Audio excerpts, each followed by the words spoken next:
as we continue our journey of getting to meet and getting to know inspirational community leaders, individuals who are trailblazing and doing incredible things within our communities, and in the process, balancing deen and dunya. Today, we've got a great guest with us, Brother Ibrahim Salman, who is the director and producer of Sound of Seerah, which is a wonderful video podcast, YouTube-based program that focuses on the seerah of the Rasul sallallahu alaihi wasallam. So without further ado, I'd like to welcome Brother Ibrahim to the show. Assalamu alaikum wa rahmatullah. How are you, Dr. Susie? Wa alaikum assalam wa rahmatullahi wa barakatuh. It's really nice to have you on a Saturday morning, Ibrahim. Thank you. I appreciate you taking the time to join us and to tell us a little bit about your newest project. So I've known you for quite some years. I think I got to know you when you were working with ICNA at the local level with some ICNA initiatives. I know over time you've taken on many different roles and positions with ICNA locally, ICNA nationally. You've been very involved in the Muslim community with Masjid al-Aman, with Hamas Central Jersey, and I know you've been consistently invested in fostering kind of a greater faith identity for Muslim youth and connecting with Muslim youth in particular. So why don't you tell us about the newest project? Yeah, so like you said, I've always been super involved with the youth and, like you said, Muslim identity. And one of the things that I've come to realize after many, many years is we can't be ourselves if we don't know ourselves. And the seerah of the Prophet, meaning the biography of the Prophet ﷺ, for those who may not know, is such a huge part of the Muslim identity because the Prophet is our role model. That I realized that one of the things that just had to, out of the gate, be done in order to foster this sense of identity of being a Muslim is to get people more acquainted with the seerah. So I did that on a personal level, starting from back when I was in college. I would take seerah courses with Chaplain Qais al-Aslam at Rutgers University. But I realized that a lot of the academics was kind of far removed for some people. So not everybody is willing to sit and listen to a lecture. Not everyone is willing to sit and read a book. Even though I found that very fascinating, I became very obsessed with the seerah. My library is primarily seerah books. Sheikh Yasir Qadi's very famous YouTube series about the seerah of the Prophet ﷺ, I've watched it multiple times. So I'm personally really obsessed with the academic side of the seerah, but not every person is like that. So I came to think, how do I make this into something more accessible? And I came up with the idea of the Sound of Seerah. The Sound of Seerah is, the best way to describe it is, it's an audio drama of the Prophet ﷺ. So it's not a lecture, it's not academic. That's not to say that it's not educational. You can still learn from it, but it's primarily just the story of the Prophet ﷺ. It's even mentioned in the Quran that stories are so powerful for people to learn things. Allah subhanahu wa ta'ala says, "Nahnu naqussu alayka ahsan al-qasas." We tell you the best of stories. And the use of stories is so prevalent in the Quran, subhanAllah.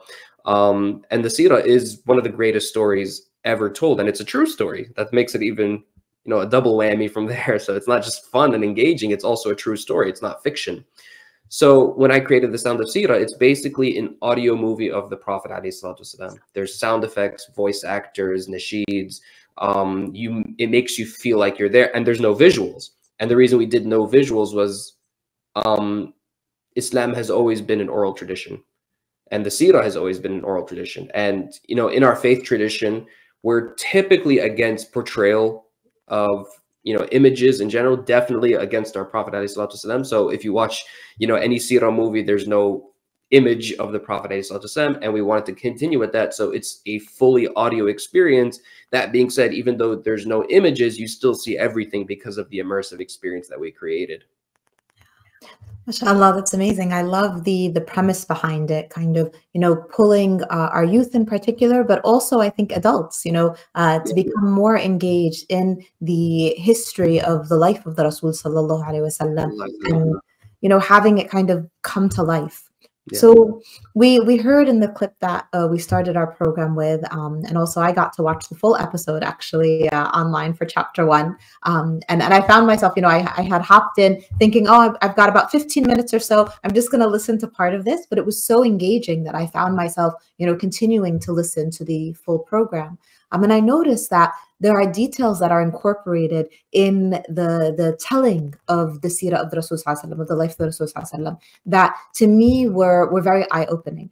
And I was curious to kind of find out, like, little elements such as, you mentioned the mother of the Rasul sallallahu alaihi wasallam, Amina, not being able to sleep during her pregnancy because Baraka, the servant who was beside her, was snoring. And there were little elements that brought the story to life in that way. And I was curious to know, are these historically rooted elements? Were you able to find these details, or is this more of a creative license of visualizing and picturing life at that time? Yeah, absolutely. That's a great question. So we definitely try our best to, look for any source, any narration, any authentic piece of history that we can incorporate into the world building, because you're not just telling a story. There was a guy and he walked. Okay, but who is that man? What does he look like? What is the world that he looks like? What kind of way do they talk? These are all things that we sort of incorporated. We do take creative license on some things. But one of the things that we do whenever we create a character is we do a thorough research into the person that person was. So, if we're going to find a voice actor for Amina or Baraka or Abdul Muttalib, the first thing we do is we do a character dive and we say, what is this character like? And I get dozens and dozens of auditions for the different characters, and I start doing process of elimination. And then we start incorporating different things into that character that would make sense. And if there's something that doesn't make sense, so for example, for Abdul Muttalib, we knew that he was old at the time, but we also knew that he was a leader.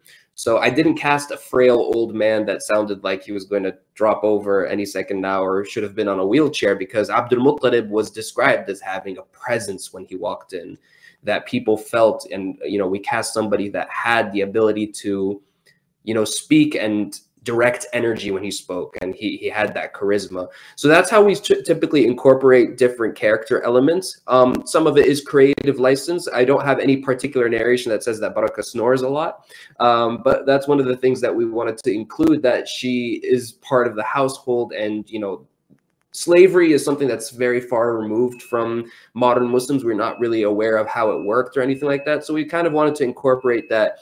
There was a familiar element to it as well. And we also wanted to distinguish kind of who this character of Baraka was in the family of the Prophet ﷺ. We don't shy away from things in the Sound of Seerah. We tell the story as it is.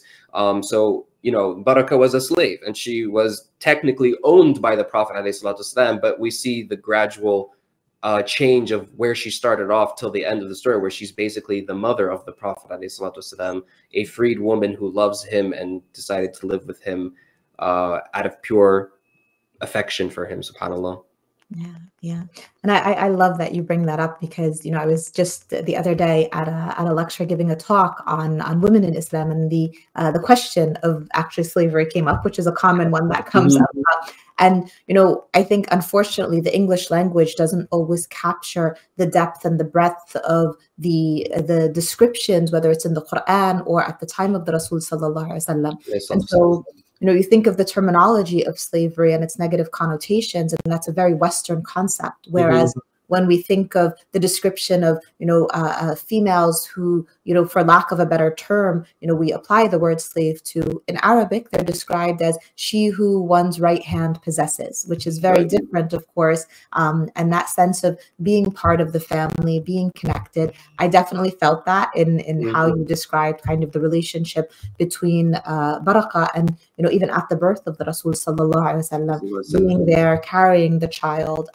And you did a great job with that connection. I just think sometimes language can be hard, in capturing the sunnah of Rasul. You don't have to get me started, because so many of the seerah is just so much Arabic poetry, and trying to translate that into English poetry is definitely entertaining, but it's also so challenging, because so much of the eloquence of the Arabic gets lost when you translate it to English. Yes. Yes. And I think what was great is that, you incorporate poetry in the Sound of Sira, and you incorporate, bits of rhyme. And I recognize that it may not be exactly what was exchanged in terms of words for a direct translation, but it's the essence, I think, that pretty close though. We definitely, I think we're very proud of the fact that if you hold the Arabic poem and our English version of it, line for line, it's not the same, but the overall meaning, like you said, is very close.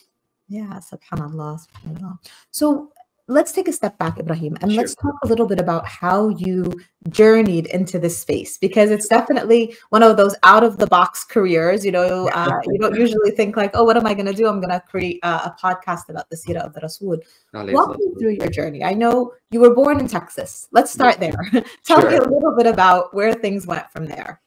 So we grew up in Texas, and my family was very involved with the Muslim community at the time.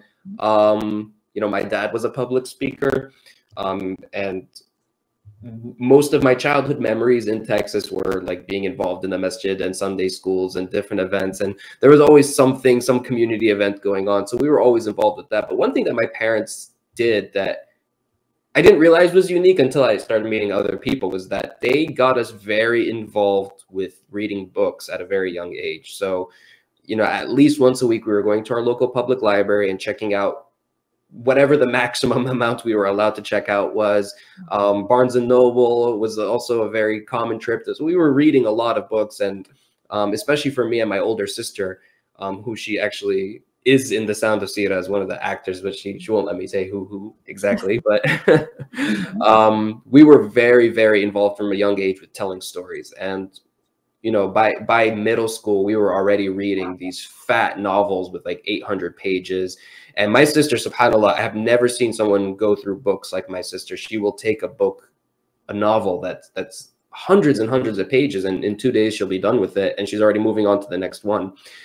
So much so that she actually got to a point where she was reading much faster than me. So I would say read it to me so that we're on the same page, so you don't have spoilers and stuff. So I had a very early appreciation for stories. And they were always fiction. So I don't think I started reading actual, nonfiction books until I was at least late high school. That's when I first started dabbling in maybe some Islamic books and stuff. And the Sirah has always been something that people are vaguely aware of, like Iqra, Isra Mi'raj, Mecca, Medina, Badr, Happily Ever After. Maybe there's a Bilal thrown in somewhere there, but everyone has a vague understanding of the Sirah, but I never really took it seriously as a story that could, compete with, the Lord of the Rings or Harry Potter or something like that. Because those were the books that, we're going out there, we're reading those books, and the Sirah is just, that's Islamic stuff. It's Sunday school stuff. And then what I found was when you really get into it, it's such a deep book. It's such a deep story, such a deep character dive. There's so many themes in it. And, I hold this, and this is one of the reasons why I like that you mentioned that it's good for adults as well. The Sound of Sira is not directed at kids. And I think this is a big mistake that a lot of Sira media does, is that they make it directed for, and there's nothing wrong with having Sira material for children. It's just created the sense that the Sira is for kids, that adults have nothing. It's just a little bedtime story that you tell your kids, and there's no benefit for adults. And that's not true in the slightest. The Sirah is, of course, beneficial to adults. And there are these deep themes and concepts, and we don't shy away from them in the Sound of Sirah. And actually, I was just discussing with my producer the other day, some of the episodes, we're going to have to put warnings at the beginning, like that there's some content in that may be disturbing for some younger viewers, but this is what happened. So my upbringing in my childhood really gave me this appreciation of stories. And honestly, as I really got into learning the Sirah, I found that there is no better story than the Sirah. It's no author can compete with it, because again, this is talking about the greatest human being that ever lived and his struggles and his adventures. And it's a religious duty for everyone to get into it and learn it. And what I always tell myself, and I'll conclude with that, is that if I was a 12-year-old, 13-year-old kid again, this is what I would want to listen to. This is something that I would, wake up early in the morning to find the next episode. So my primary audience is 13-year-old Ibrahim. I love that. And I think, that creating a niche and a space, where someone can actually enjoy learning about the Rasul sallallahu alaihi wasallam, feeling like it's study, not feeling like it's something that's like calculus or, you know, like an obligatory pathway. I think that's beautiful. But I wonder, do you get any pushback from people who may be concerned, particularly about the creative license? So, you know, the voice that in the first episode in chapter 1, you know, the voice that Amina hears, and you recreate that voice. Is there ever concern about whether it's historical accuracy or even just the replication of a voice? Yeah, so we actually have a fatwa from Darul Uloom that we specifically requested for the Sound of Seerah. It's a generic fatwa that are we allowed to have different voices for the different people in the Seerah? And the answer was yes, as long as it's not the Prophet, which, you know, we hadn't intended anyway. So the number one question we always get, is there an actor for the Prophet? Absolutely not.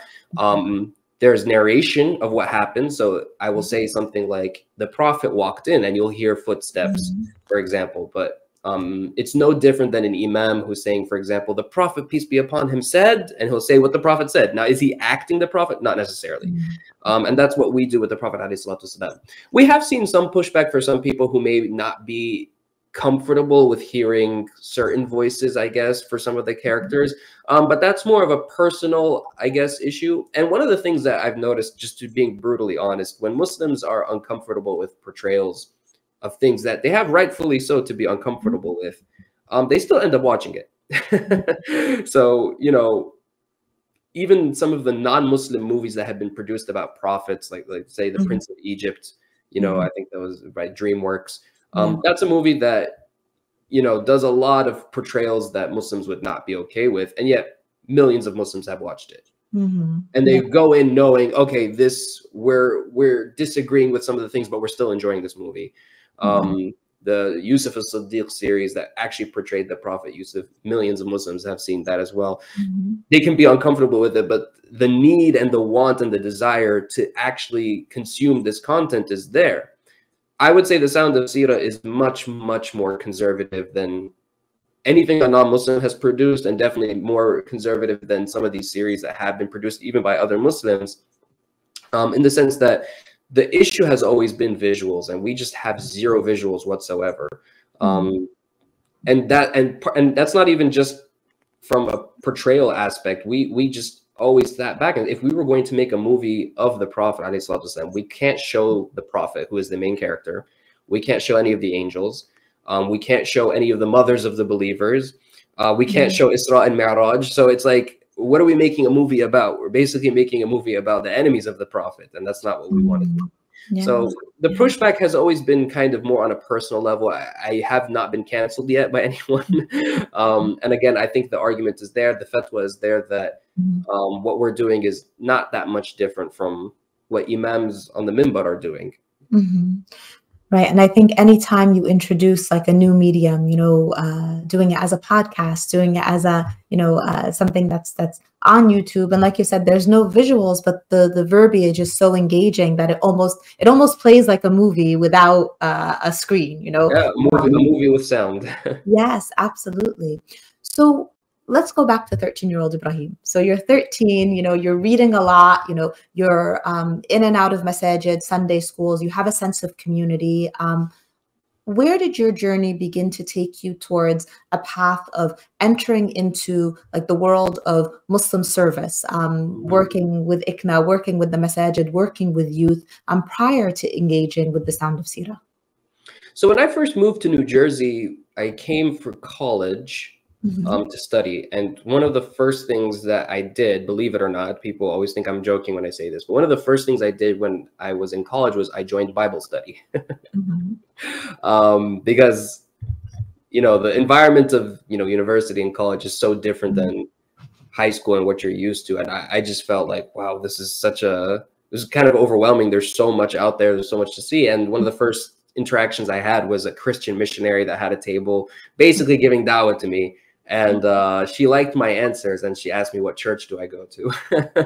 So, you know, she asked me a few questions, you know, what do you think is the most important thing in the world? And I said, you know, obeying God. And she liked that. She said, oh, what church do you go to? And I said, well, I'm not from a church. I'm actually a Muslim. And that confused her a little bit.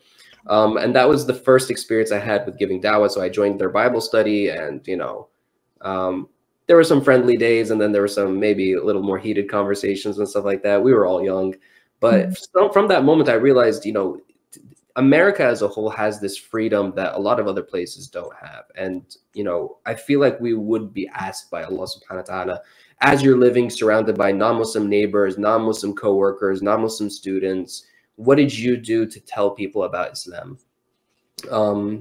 And, you know, the masajid here are more than just a place to pray. They're a place of community and fostering. And that just resonated so much with me that I slowly started getting, and when I saw the potential of what could be done, I couldn't help it. I had to be involved in so many different things.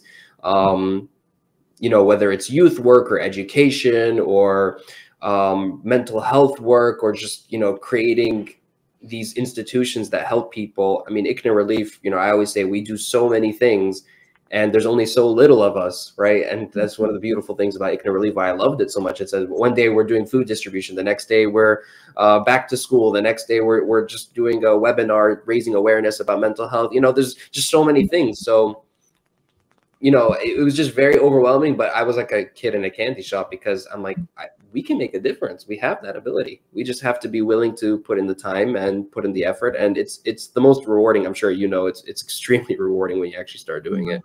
Alhamdulillah. Yeah, no, that's amazing that you joined Bible study, because that's not really the usual course. When I ask people how they've started in Islamic da'wah work, that's not usually the answer I get. Yes, I didn't join the MSA until 2 years later. SubhanAllah. And I think it's so like such good advice to engage with communities and other groups that actually do da'wah from their perspective, because those are the best spaces in which we can also, rather than sometimes like speaking in a silo and almost like preaching to the choir, you know, speaking to Muslims who are already Muslims about Islam, being able to engage with others who are faith-centric, but maybe are not as familiar with the concept of Islam as it truly is, you know, only familiar with the mediated concepts. Yeah, and we have a lot to learn, by the way, from the Christian community, where they've done, I mean, like some of the institutions that Muslims have done over the years are, you know, for lack of a better word, they're copycats of what, you know, the Christians have done, like the YMCA and, you know, youth pastors. Now we have youth directors. You know, there's nothing wrong with that. Like some Muslims get ashamed, like, oh no, we don't want to take anything. Like, well, listen, al-hikmatu dalatul mu'min. You know, wisdom is the lost item of the Muslim. He takes it wherever he finds it. And if they have something, and actually the inspiration behind the Sound of Sirah was the Audible originals that Amazon produces, you know, with, you know, the full sound effects and stuff. I used to listen to a couple of them, and I thought it was very cool. Graphic Audio does something very similar. And I said, well, this is perfect for Muslims. So there's nothing wrong with being inspired by other faith groups and as long as it's a good idea. Absolutely. So how did you actually get to the point of producing the Sound of Sirah? You know, did you just call up a production company? Did you put together a YouTube and you saw that it had lots of likes? How did you get to that point where it's officially like a thing now? COVID definitely shut the world down. So, you know, when you're in quarantine and you're in lockdown, you start like, okay, I need to entertain myself, or I have a lot of extra time that, you know, used to be in the masjid. The masjid's closed now. What do I do with that? And the idea was always dancing around in my head. And I think COVID kind of spearheaded, okay, now you have the time to actually do it. I did not know how to edit. I didn't know anything about audio recording. I didn't know anything about acting or script. I didn't know anything. But I said, let's give it a shot. It took me a year to create the very first chapter for season 1. So the one that you had listened to is chapter 1 for season 2. It took me a whole year to produce that, and it was recorded in my living room with you know, a beat up microphone. I edited it on a very old free to use software. And it got good feedback. I'm not saying it got thousands of views or even hundreds of views or anything like that, but people thought it was pretty cool. And I enjoyed doing it. And it took me a lot less time to create the next chapter and the next. And it got to a point where I'm like, okay, I'm ready to start sharing this around. So I started sharing the link to just random people I had in my contacts. And one of the people that got it was Nadir Thabata from Islam by Touch. I'm not sure if you know him, but he calls me up one day and he said, "Hey, are you the guy that made the Sound of Sira?" And I'm like, yeah. And he said, "Listen, did you make this for blind people?" And I sat and I thought about it. I'm like, no, but I guess blind people could enjoy it. And he said, "Well, me and my wife are both blind, and this is one of the coolest things we've ever experienced. We want to produce your show for you." So Islam by Touch has become our official producer. They help us with expenses. They set us up with proper studio recording and basically anything we need. They helped us get it on Spotify and Apple Podcasts and Audible, Amazon, anything that makes sound. Basically, the Sound of Sira is now on it thanks to Islam by Touch. I was also able to create an account with Casting Call, which allowed me to hire professional actors and put out auditions and stuff. So we slowly started building it up, and some influential people started hearing it and liking it. Ilyas Mayo, the famous nasheed artist, he's a big fan of it, and a lot of his work is in the Sounds of Sira. So we're still growing a lot, but subhanAllah, just a lot of things that Allah subhanahu wa ta'ala put us kind of to get to that point, subhanAllah. MashaAllah, I think that's again such an inspirational story, because you had the idea, you put in the effort, not even knowing like who it could reach or where it could go. And subhanAllah, for it to be connected with Islam by Touch, which is an amazing organization, mashallah, and for you to be able to be reaching almost like an audience and a niche that wasn't the initial intended audience, maybe, but to realize just how instrumental this Sound of Sira is and will continue to be, particularly for those who maybe have always wanted to read the Sira but can't read. I see this maybe being translated into different languages, maybe. Well, we actually did inspire a sister in Syria to create Qanadil Sira, which is the Arabic version of it. So she's slowly producing that as well. Mashallah. Amazing. MashaAllah. So yes, so when you get the Swahili, the Burmese, the Spanish, let us know. A lot of actors.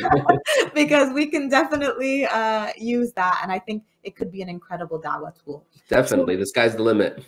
Yeah. So as we head towards the last few minutes of our episode, and for those of you who are just joining us, we've been speaking with Brother Ibrahim Salman, who is the producer and director of the Sound of Sira, also the voice of the narrator through the program.